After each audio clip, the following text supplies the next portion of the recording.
Olá, amigos. Bem-vindo à série Verdades e Profecias da Bíblia.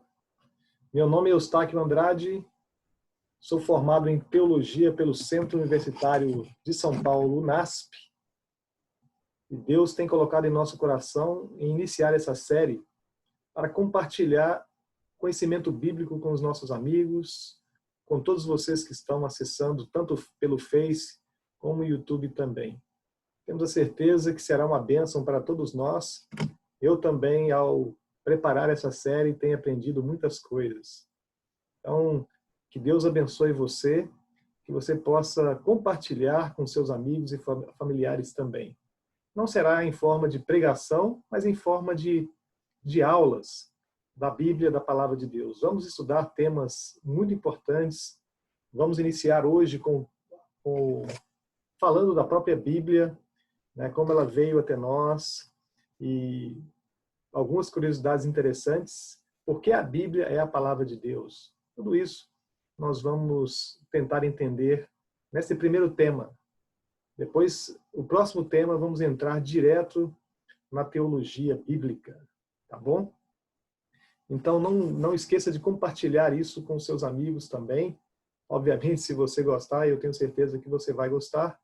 Tem aí na tua mão uma caneta, um lápis, para você ir anotando tudo aquilo que você acha importante e interessante. Vivemos um mundo de crise, o mundo está em crise.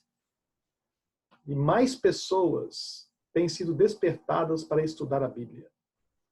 Talvez você seja uma delas. Deus tem tocado o coração de muitas pessoas para se voltar para a palavra de Deus e entender as profecias e o que está acontecendo no mundo.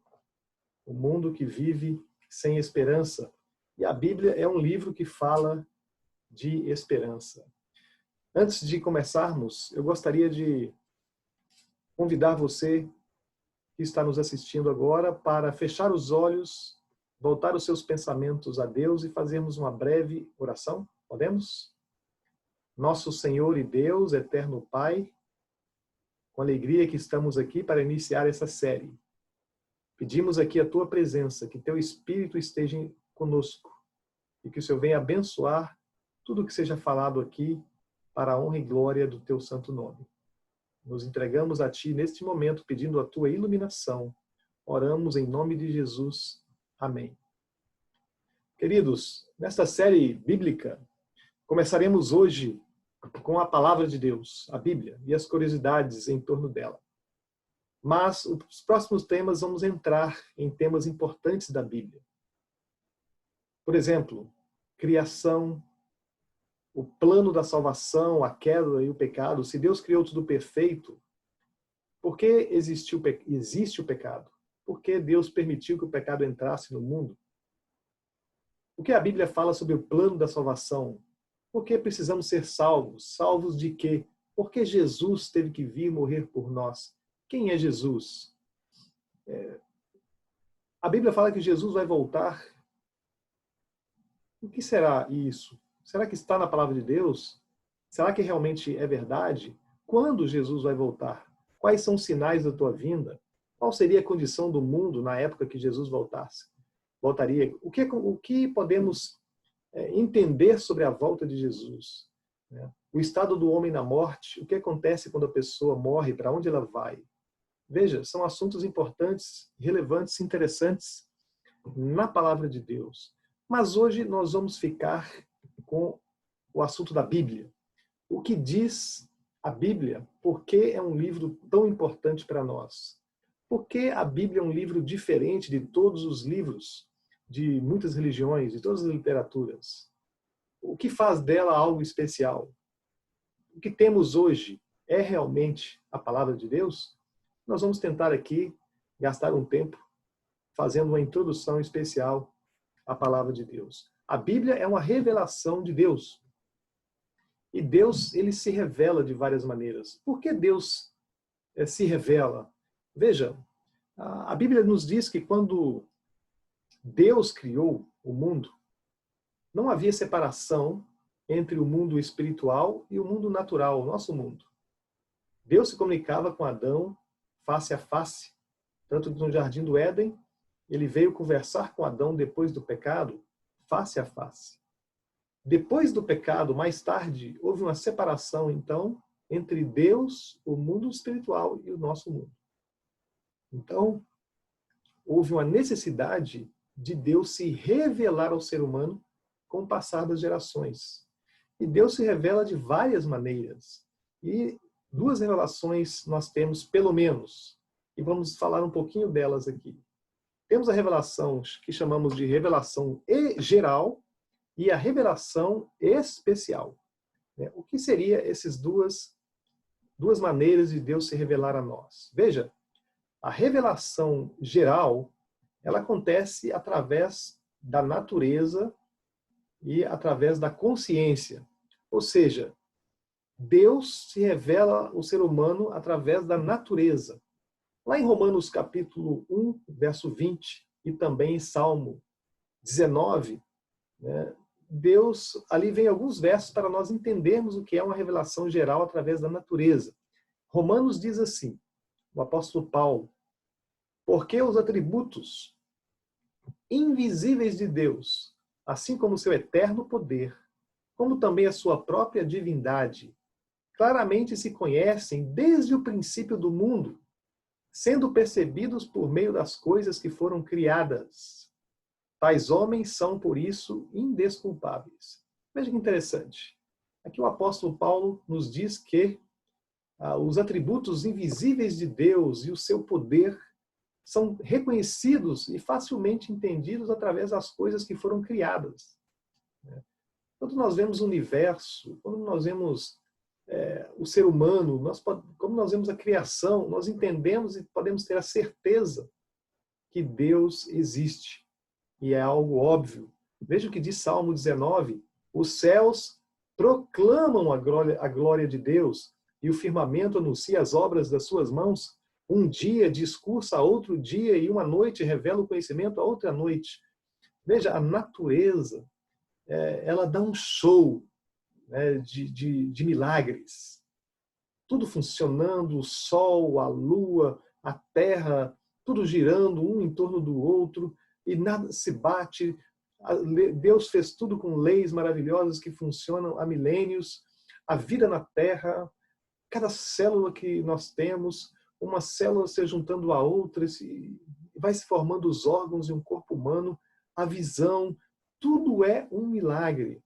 E estes milagres, a natureza, as coisas que existem, elas nos dizem que existe um Criador maravilhoso. Veja, nós temos aqui um celular. Você deve ter o seu celular também.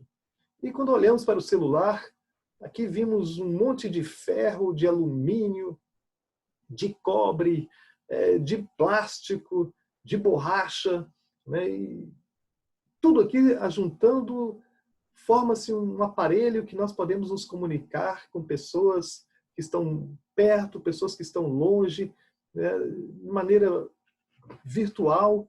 É um milagre a existência de um celular. E quando nós olhamos para esse aparelho, nós entendemos que ele não surgiu do nada. Alguém teve que estudar, projetar, executar, criar e fabricar isso aqui. Também quando nós olhamos para a natureza, a palavra de Deus diz, é óbvio que existe um grande engenheiro que projetou tudo isso e executou. Ninguém vai chegar para Deus e dizer, eu não sabia que isso existia. Então, as coisas vieram de quê?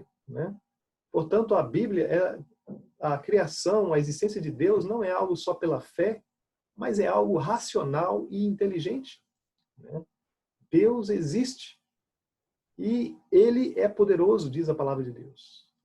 Portanto, a revelação através da natureza, através da vida, das coisas que existem, Deus se revela através das coisas que existem.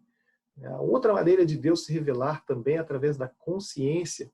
Veja o que Paulo fala para a igreja de Roma, aos romanos, na carta que ele escreve, no capítulo 2, ele diz assim, quando, pois, os gentios eram aqueles que não eram judeus, normalmente eram pagãos e que criam em outros deuses, mas não eram religiosos.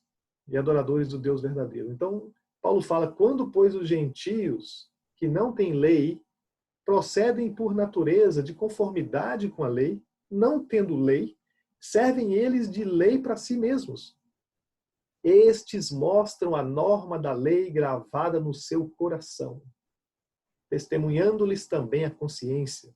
Veja, a lei de Deus está, quando Deus criou o ser humano, criou Adão e todos nós também, criados por Deus, nós nascemos com a lei de Deus já no coração. Ou seja, a ética, todo mundo vai crescendo e sabe que matar é errado, que mentir é errado, que roubar é errado, que adulterar é errado. E as pessoas fazem, mas sabem que isso é errado. Ou seja, Deus já colocou uma certa ética na consciência humana. E isso já é um testemunho contra nós e para nós entendermos a existência de um Deus maravilhoso. Qualquer civilização, qualquer tribo, se você for lá na Amazônia, em qualquer floresta e ver uma tribo que nunca ou teve pouco contato com seres civilizados, né, nós vamos ver que essas pessoas têm ética, eles sabem o que é certo, sabem que matar é errado, eles vão ter algum tipo de religião. Todo ser humano tem uma necessidade dentro do coração de buscar algo superior, de buscar o Criador. Portanto, a consciência é uma maneira de Deus se revelar aos seus filhos também. Então, nós temos a revelação geral, a natureza e a consciência, e agora passamos para a revelação especial. A revelação especial de Deus, ela pode ser de duas maneiras, através da pessoa de Jesus e também da Bíblia. Veja, a revelação especial, Jesus é a maior de todas as revelações. Em Hebreus capítulo 1, verso 1 diz assim, havendo Deus outrora falado muitas vezes e de muitas maneiras aos pais pelos profetas, neste último dia nos falou pelo Filho, a quem constituiu o herdeiro de todas as coisas, pelo qual também fez o universo. Veja, Jesus também é o Criador do universo. É interessante, Deus tem se revelado de muitas maneiras aos profetas. Mas agora, diz Paulo, ele se revelou através de Jesus.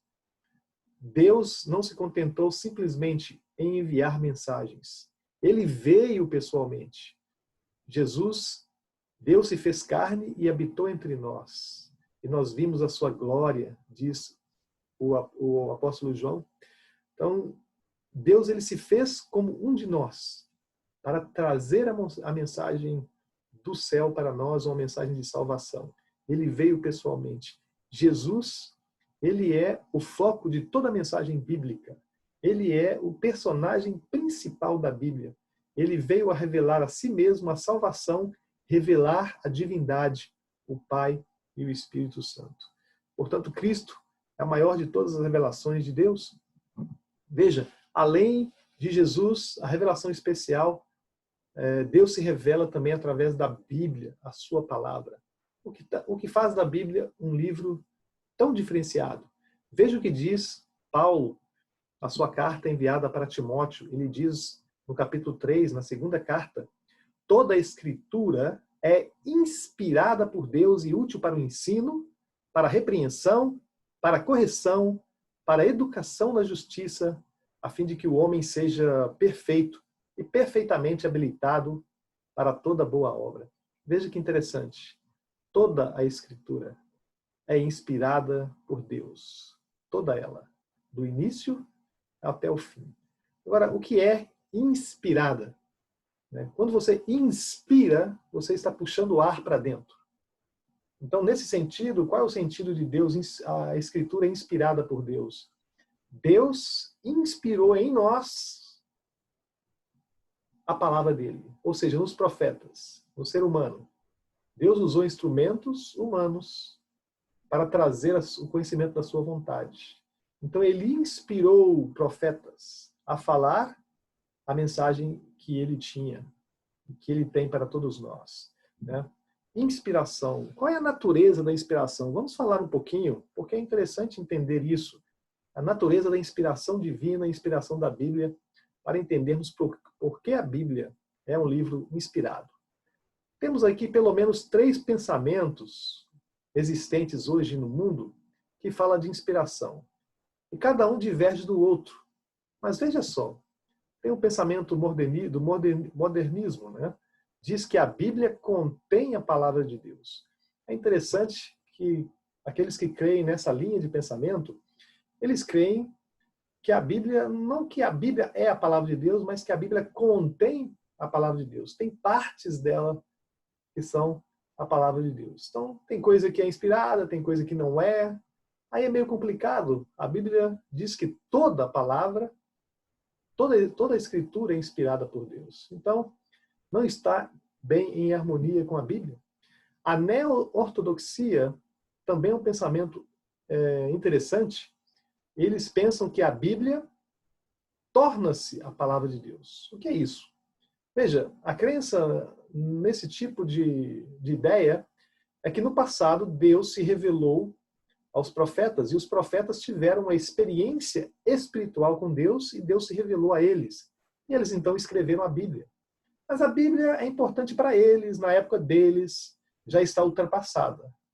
Hoje, é ensinado por esse pensamento que você pode ter uma experiência pessoal com Deus, uma experiência espiritual, e que você pode ter também a revelação de Deus e fazer a sua própria Bíblia.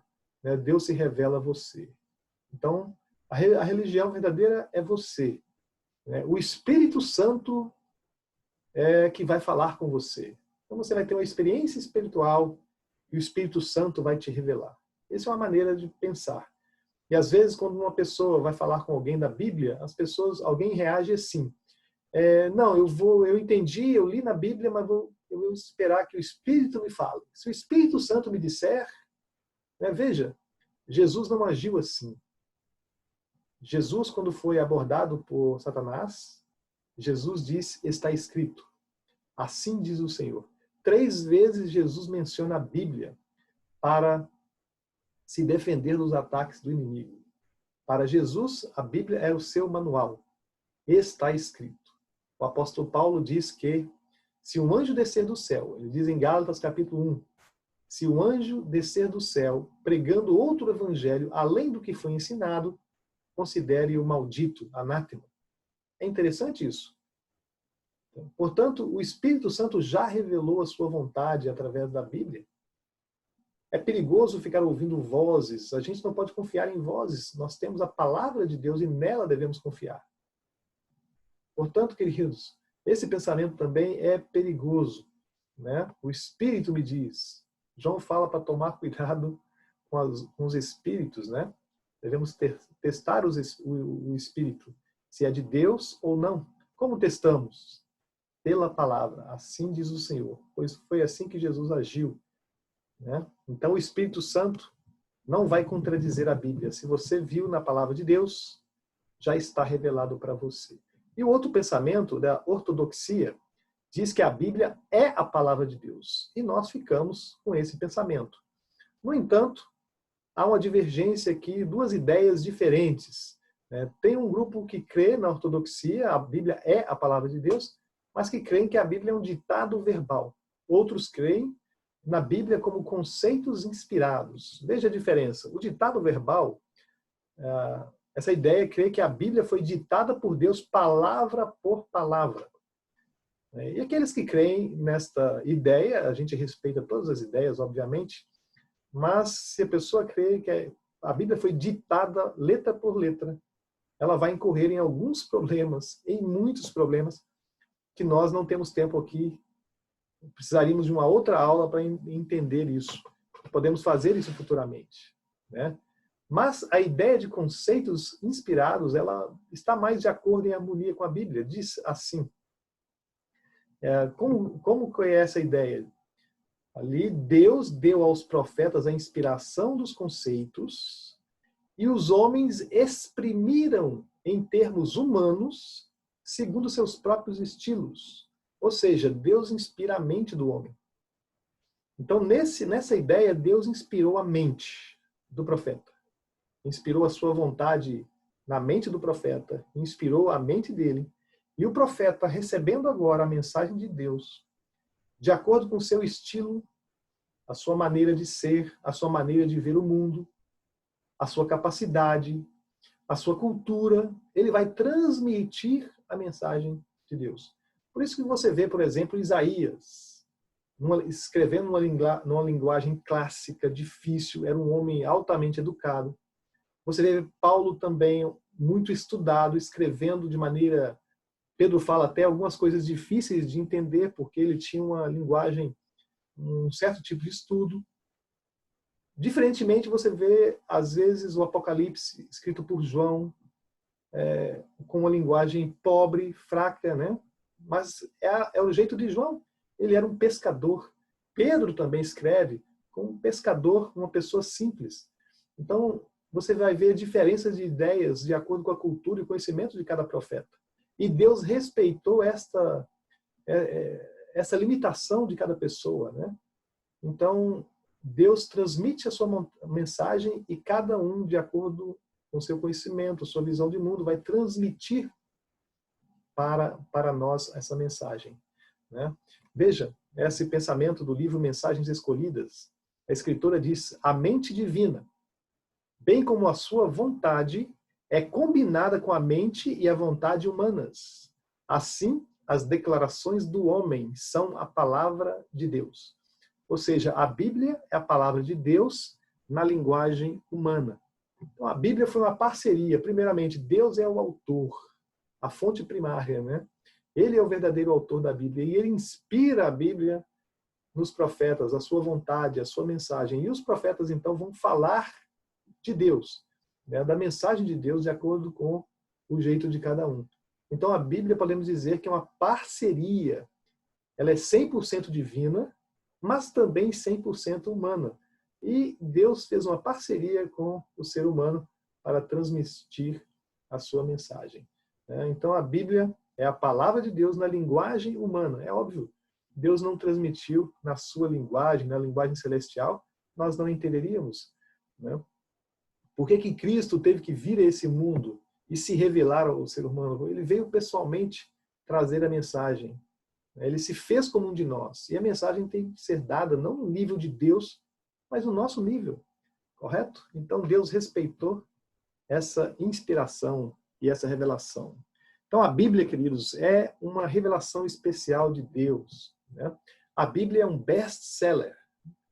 Nenhum livro foi tão vendido na história da humanidade como a Bíblia. O primeiro livro a ser feito, na realidade, foi a Bíblia, através da invenção da imprensa, né? Através de Gutenberg. O primeiro livro a ser imprimido, podemos dizer assim, foi a Bíblia. E de lá para cá, com a formação das sociedades bíblicas mundiais, bilhões e bilhões e bilhões de Bíblias têm sido fabricados, produzidos, vendidos, dados de graça.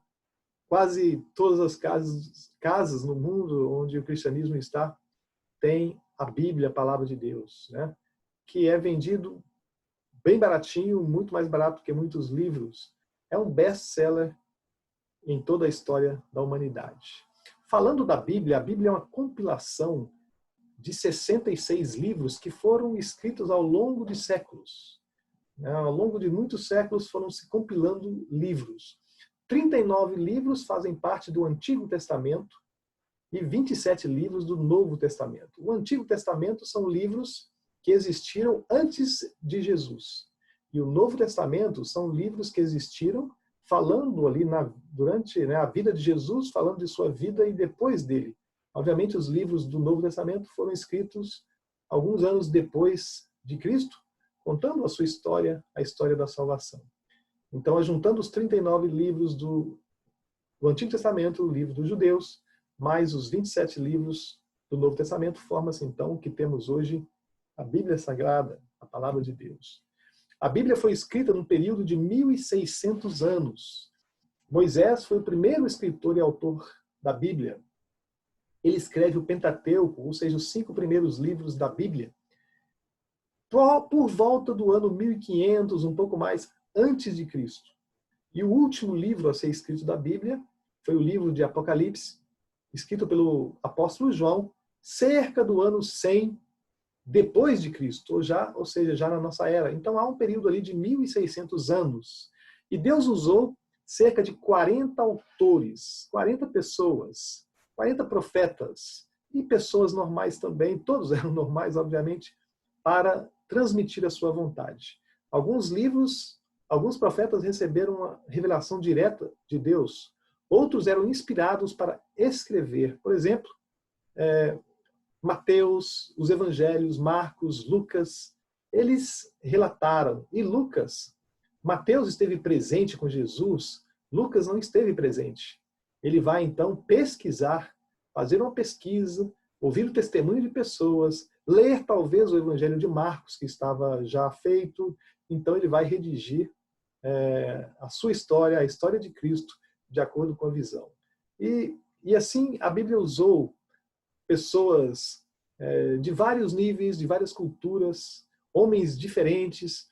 Nós temos reis, temos pessoas, pastores de ovelhas, uns eram vaqueiros, né? Outros pescadores, outros médicos, como o próprio Lucas. Paulo era um homem muito estudado. Assim, Deus usou pessoas simples e também pessoas de uma boa cultura para escrever a Bíblia. Deus não faz acepção de pessoas.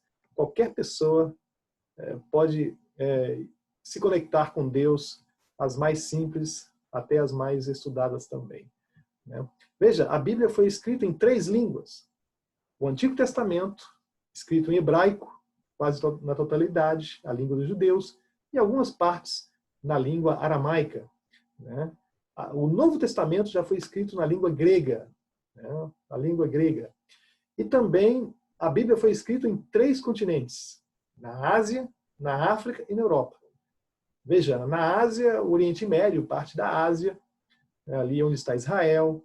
A África, Moisés, ele escreve no Monte Sinai, várias coisas importantes. E Deus deu para ele os 10 mandamentos. Os mandamentos, Deus não inspirou Moisés a escrever. Os seus 10 mandamentos, Deus escreveu em tábuas de pedra e deu a Moisés. Alguns dizem que a única parte da Bíblia que não foi inspirada é os 10 mandamentos. Por quê? Porque Deus não entregou pessoalmente a Moisés, ele mesmo escreveu, né? No restante, Deus falou para Moisés, escreve tudo no livro. E Moisés, então, escreveu no livro, no Monte Sinai, que fica no Egito, parte da África. Não é isso? E também alguns livros foram escritos na Europa. Paulo escreveu cartas em Roma, na Grécia, né? Então, pelo menos em 3 continentes.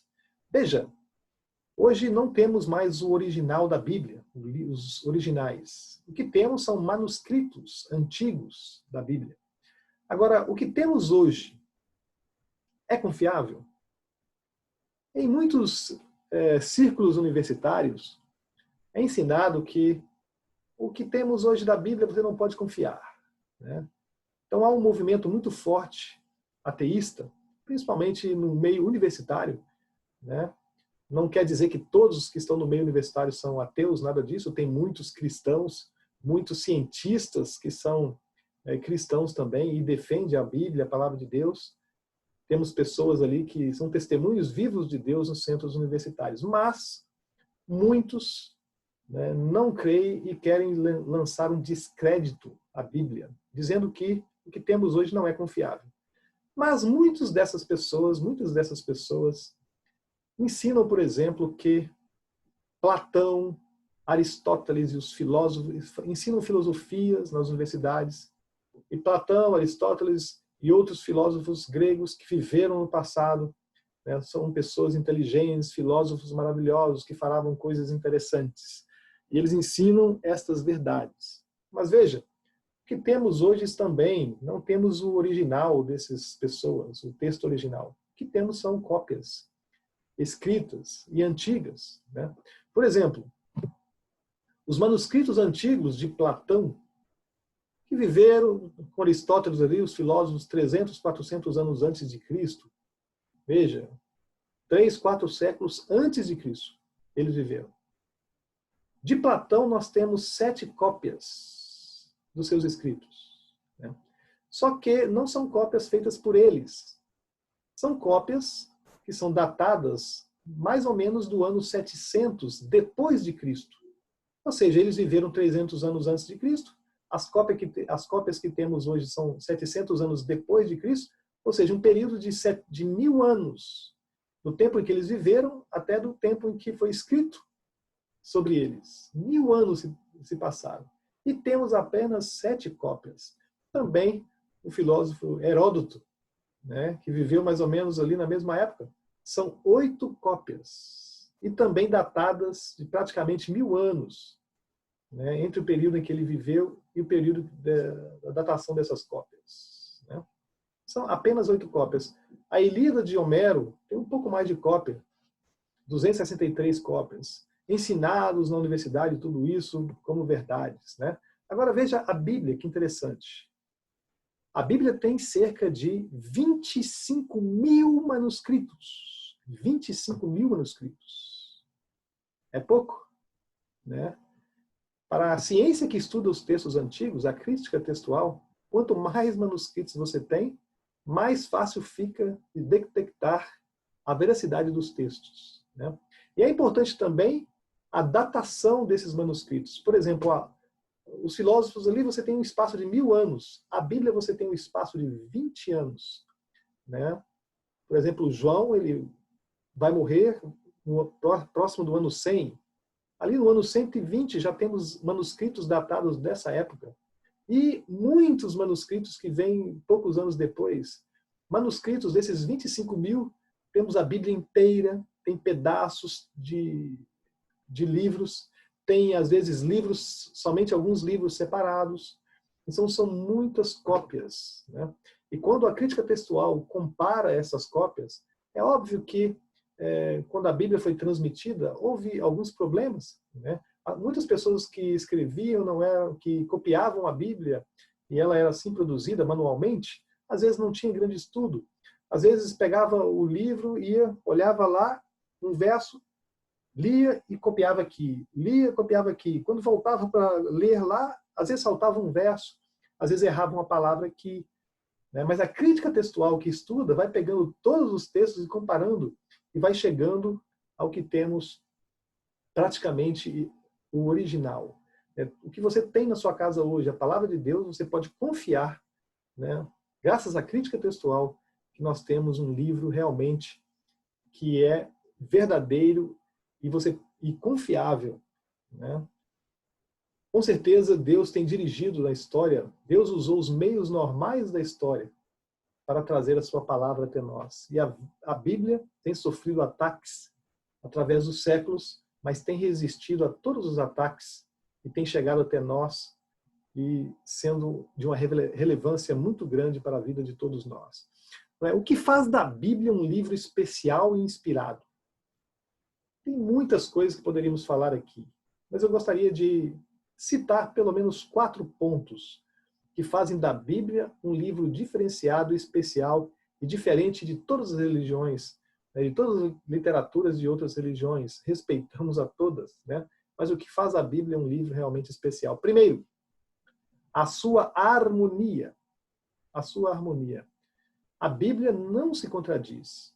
Mesmo escrito por um período de 1600 anos, por mais de 40 pessoas, pessoas que praticamente não se conheceram, pessoas com estilo de vida e culturas diferentes, em 3 continentes diferentes, né? A Bíblia não vai se contradizer em momento nenhum.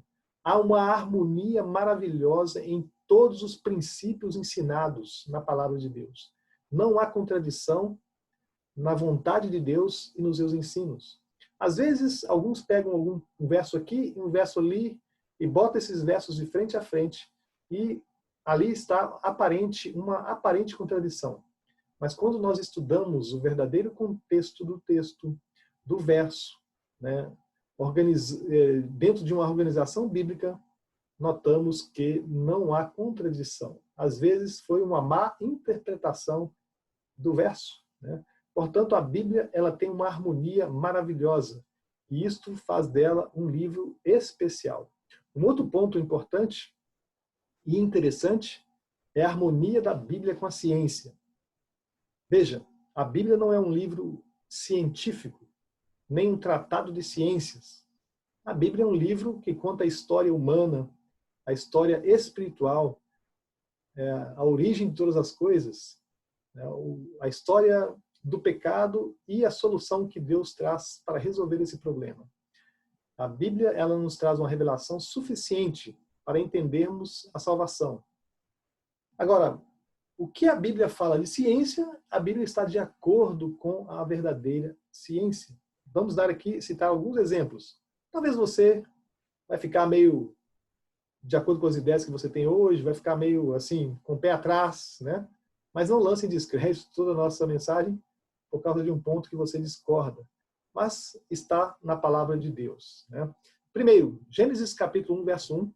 No princípio, Deus criou os céus e a terra. A ciência diz que houve um início, um princípio do universo. A Terra, um dia, ela não existia e passou a existir.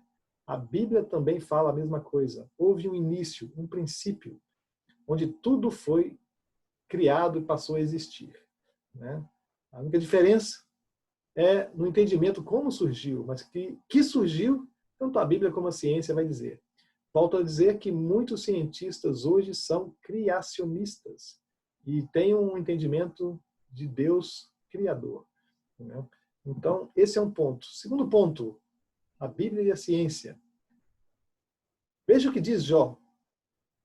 Porque atrai para si, falando de Deus, as gotas de água, que de seu vapor destilam em chuva, o qual as nuvens derramam e gotejam sobre o homem abundantemente. É interessante.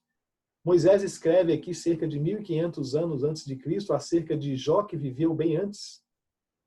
Jó ali já dizia que as gotas, a água é atraída, né, através do vapor para as nuvens e daí cai em forma de chuvas na terra.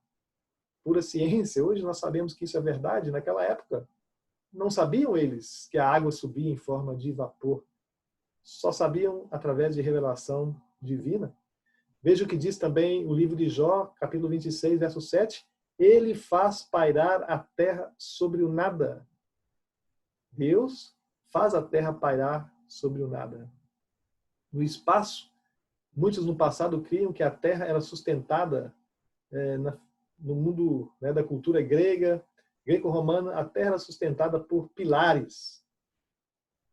Na mitologia, criam que até elefantes, grandes e enormes elefantes, né, sustentavam a terra. Mas a Bíblia diz que Deus faz pairar o planeta no universo sobre o nada, né? Pura ciência. Jó capítulo 25, verso 5 também diz que até a lua não tem luz própria, né? A lua, segundo a ciência, é iluminada pelo sol, que reflete a luz do sol sobre a terra, né? A lua não tem luz própria. Veja, também na Bíblia, a parte importante nos ensina, a parte científica, é leis de higiene, né, e purificação. E são diversas. Vamos citar aqui uma. Deuteronômio, capítulo 23, verso 13, diz assim: entre os seus equipamentos, você deve ter uma estaca pequena. Quando você se abaixar lá fora, deve cavar um buraco com ela e cobrir o seu excremento. Então, Deus orientou o povo que vivia no deserto, depois em Israel. Eles deveriam, cada um individual, ter uma estaca. E com essa estaca, ao sair, fazer as suas necessidades lá fora, no meio do mato, né? Muitos deles viviam no deserto, eles deviam fazer um buraquinho, né? Fazer o seu excremento ali, depois tampar. Pura higiene. E tinham muitas leis, por exemplo, para se lavar as mãos. Uma pessoa que tinha um problema de saúde contagioso deveria ficar numa quarentena, né? Fora, devia ser colocado, né, excluído do meio do povo, ficaria de fora um tempo. Os leprosos, por exemplo, eles viviam fora das cidades, até serem curados ou enquanto estivessem doentes. E também tinham muitas leis de purificação. Isso é muito importante. Veja, algo interessante. No século XVIII, século XIX, muitas pessoas morriam nos hospitais. Muitas pessoas. Se você entrasse no hospital, vivesse naquela época, entrasse no hospital, a chance de uma infecção era enorme.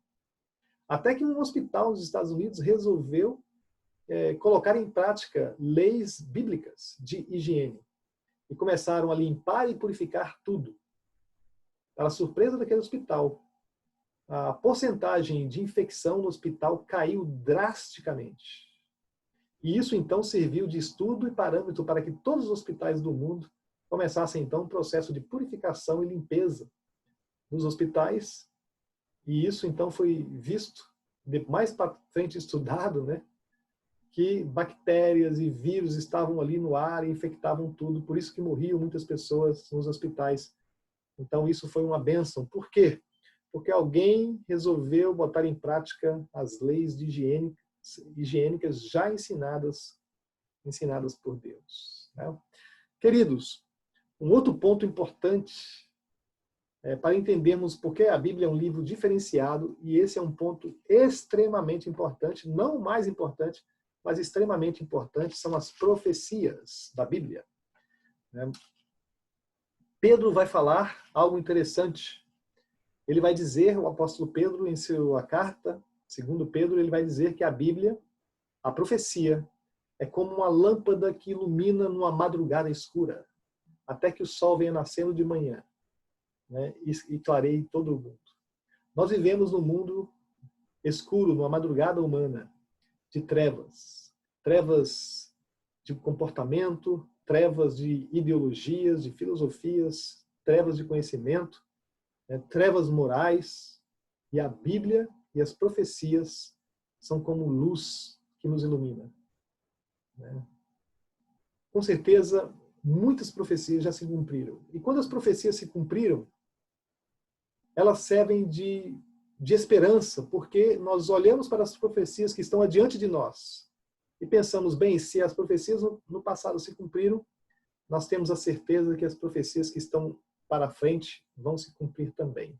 Poderíamos aqui ficar horas e horas falando só de profecias bíblicas, mas eu quero trazer somente um exemplo aqui.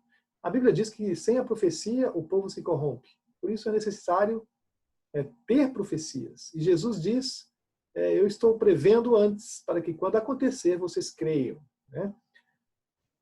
Uma das profecias mais maravilhosas era da Bíblia, um conjunto de profecias, é a profecia que prediz a vinda de um Salvador ao mundo. Jesus veio como Salvador, e ele disse que era o Salvador, ele morreu na cruz por nós. Mas veja, antes de Cristo, o povo judeu, e os profetas enviados aos povos judeus, milhares de anos antes, começaram então a profetizar a vinda de um Salvador, de um Messias. Por exemplo, Moisés escreve em Gênesis 3,15, na época da criação, que alguém viria para destruir e esmagar a cabeça de Satanás e salvar o mundo. Deus revela para o patriarca Abraão que, através da sua descendência, toda a terra seria abençoada, através do seu descendente, da sua descendência. Em Gênesis 49, a Bíblia nos diz que a descendência desse Salvador viria reinar, viria através de Judá, um dos filhos de Jacó. Daí vem os judeus. Né? A descendência, esse Salvador viria através dos judeus. Também o profeta Isaías, cerca de 700 anos antes de Cristo, no capítulo 7, verso 14, nos diz que esse Salvador, um menino que viria, nasceria de uma virgem. Né? Em Isaías 9,6, também ali cerca de 700 anos antes de Cristo, já prediz que esse menino que iria nascer era Deus forte, Pai da eternidade, Príncipe da paz. Veja, um menino que nasceria de uma virgem. Esse menino era Deus forte, Pai da eternidade, o Príncipe da paz. Veja, um menino, Deus. Deus se faria carne e habitaria entre nós, se transformaria em um ser humano para vir nos salvar. Miqueias, também que viveu centenas de anos antes de Cristo, predisse que esse menino nasceria na cidade de Belém. E Jesus nasceu em Belém. O profeta Daniel, de maneira maravilhosa, e nós vamos estudar isso aqui mais para frente, profetiza a data do nascimento ou do aparecimento do Messias.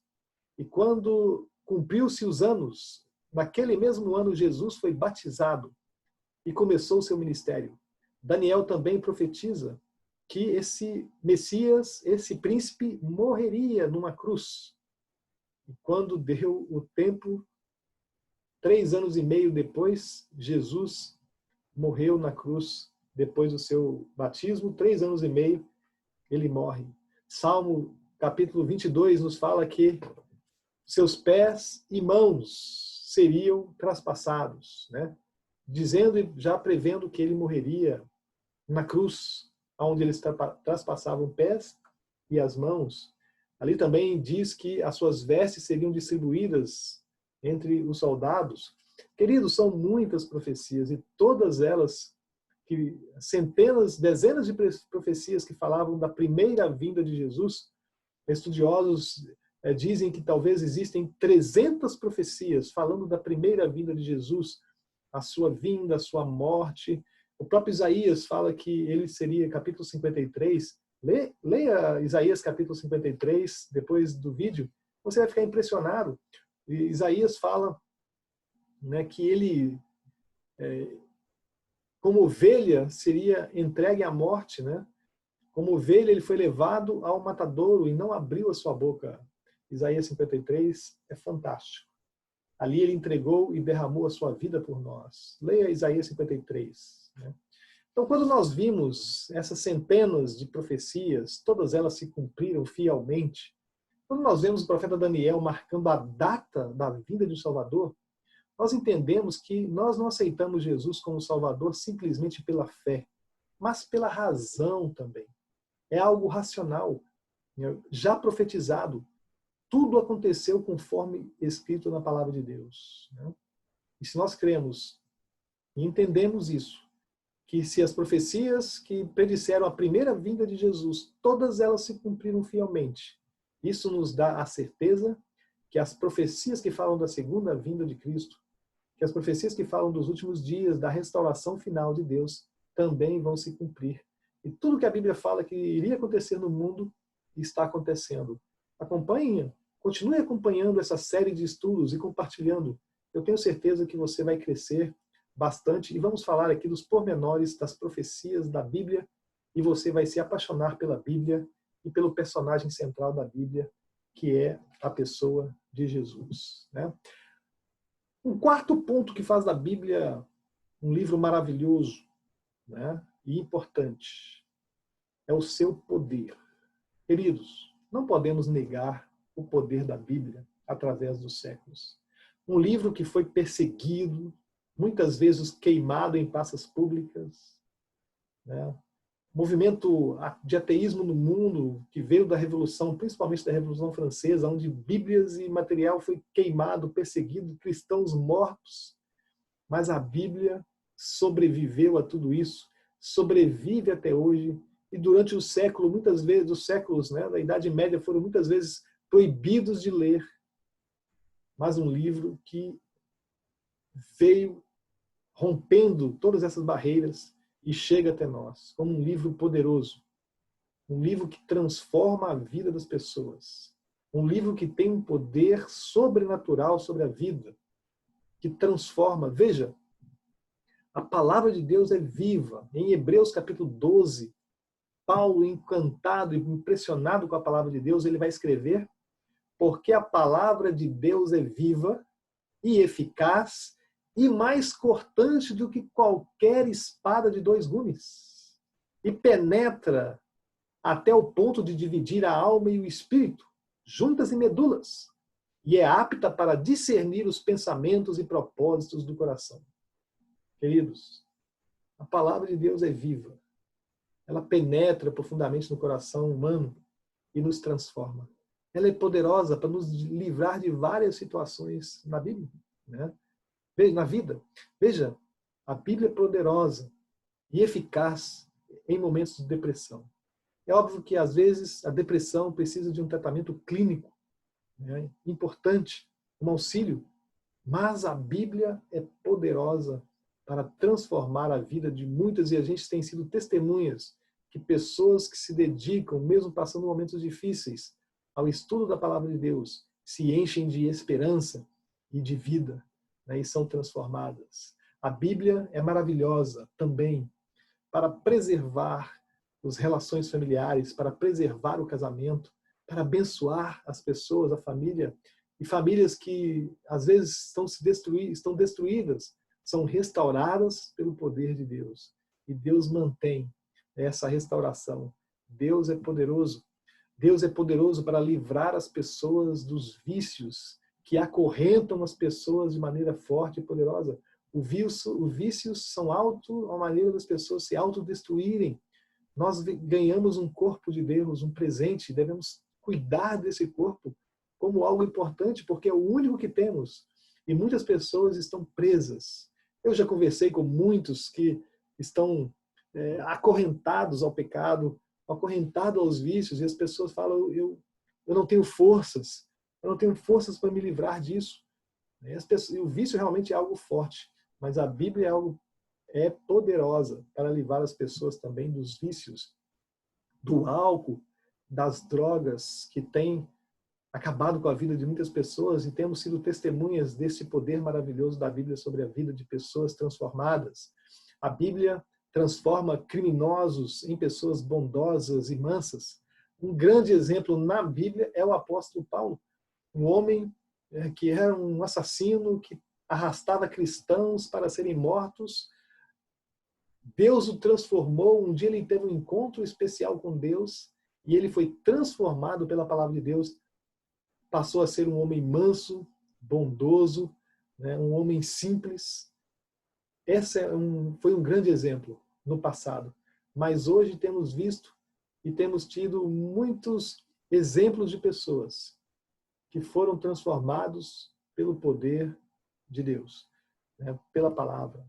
A Bíblia também é poderosa. Jesus, quando esteve aqui na Terra, ele curou muitas pessoas. E a gente também vê o poder de Deus curando pessoas. O mesmo poder que estava naquela época é um poder que está hoje. Mas é interessante, as pessoas têm dificuldade para entender isso. Alguns são curados, outros não são curados. O apóstolo Paulo curava pessoas, mas ele mesmo tinha um problema sério, um espinho na carne, provavelmente um problema sério, que os estudiosos detectam talvez como sendo um problema de visão. E ele orava a Deus, mas Deus falou com ele, né, o seu problema eu não vou curar, a minha graça te basta. Paulo curava muitas pessoas, mas o seu amigo Timóteo ficou doente e ele não deixou Timóteo doente numa cidade, e Timóteo não foi curado por ele. Porque cada pessoa tem uma experiência diferente e Deus sabe todas as coisas. Às vezes vem a cura, às vezes não vem a cura. O próprio Cristo, ele curou muitas pessoas. O seu ministério foi um ministério onde ele abençoava, ele curava as pessoas. O desejo de Deus não é um desejo que as pessoas fiquem doentes. A Bíblia não fala tanto em doença, mas fala em prevenção. Deus ele derramou e nos deu revelações sobre suas leis de saúde, para preservar a saúde e preservar o corpo. Nós entendemos hoje que Deus deu 8 remédios naturais, que se seguidos vão prevenir muitas doenças, né? Por exemplo, a luz solar, água em abundância, alimentação com temperança e equilíbrio, descanso, confiança em Deus e muitos outros ali, exercícios físicos, são remédios de Deus para o nosso corpo e para a nossa saúde. E muitos estão ali indicados na sua palavra. O nosso corpo é um templo do Espírito Santo. Jesus curou muitas pessoas, como eu já disse, automaticamente. Outras pessoas, Jesus não curou no momento.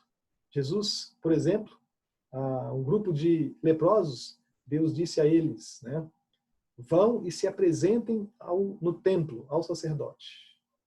E aqueles saíram leprosos da presença de Jesus, mas na caminhada eles foram curados. Assim também, às vezes, Jesus pode curar alguém automaticamente. Às vezes, na caminhada, a pessoa pode ser curada. Uma vez, Jesus chega também a um cego, fez um cataplasma de barro, de argila, e colocou nos seus olhos e disse a ele, caminhe e vá lavar os olhos no tanque, em um tanque especial lá em Jerusalém. Ele foi e ao lavar-se ficou curado. Veja, Jesus usa o barro, as coisas da natureza. No livro de Isaías, Ezequias foi curado com uma pasta de figo. Está o relato ali nos livros de Crônicas e Reis. Curado por coisas naturais. Deus também dá a natureza e através dela pode vir a cura. Portanto, Deus tem vários métodos de curar. E às vezes acontece como Paulo, como o próprio Timóteo, onde não foram curados, mas viveram sob a graça de Deus. Mas a Bíblia é poderosa para curar e nos dar esperança, mesmo em meio das dificuldades de saúde que nós temos. Salmo 118 é o salmo que está no centro da Bíblia, em especial o verso 8. Veja que interessante. O menor salmo da Bíblia é o Salmo 117. O maior salmo da Bíblia é o Salmo 118. O Salmo 119, desculpa, o Salmo seguinte. No centro dos dois está o Salmo 118. Mas exatamente o Salmo 118, ele está no centro da Bíblia. 594 capítulos antes, 594 capítulos depois. E no centro do Salmo 118 está o verso 8. Eu gostaria de compartilhar esse verso com você. Diz assim, melhor é buscar refúgio no Senhor do que confiar no homem. O mundo em que vivemos hoje é o mundo das informações. Muitas informações são verdadeiras, outras informações são falsas. Umas exprimem verdade, outras são fake news. Em quem confiar? Você está seguro confiando no Senhor. Não confie nos homens. Principalmente a sua salvação. Não confie em mim e nem em ninguém. Confie em Deus. Busque a palavra de Deus. Estude a palavra de Deus. Estude individualmente, estude com a sua família. Busque nela o conhecimento que você precisa para a sua salvação. Certa vez, Deus disse a Noé que iria destruir o mundo por causa do pecado. Disse a Noé para construir uma arca, e Noé construiu uma arca. Construiu uma arca no meio das montanhas, e o povo ria de Noé, está louco. Mas Noé ouviu a palavra de Deus, entendeu a palavra de Deus e confiou na palavra de Deus. Quando veio o dilúvio sobre a terra, mesmo Noé convidando todas as pessoas, ele, seus filhos e as esposas dos filhos foram os únicos que entraram na arca. O mundo hoje está caindo, está em trevas, filosofias, cada um diz uma coisa.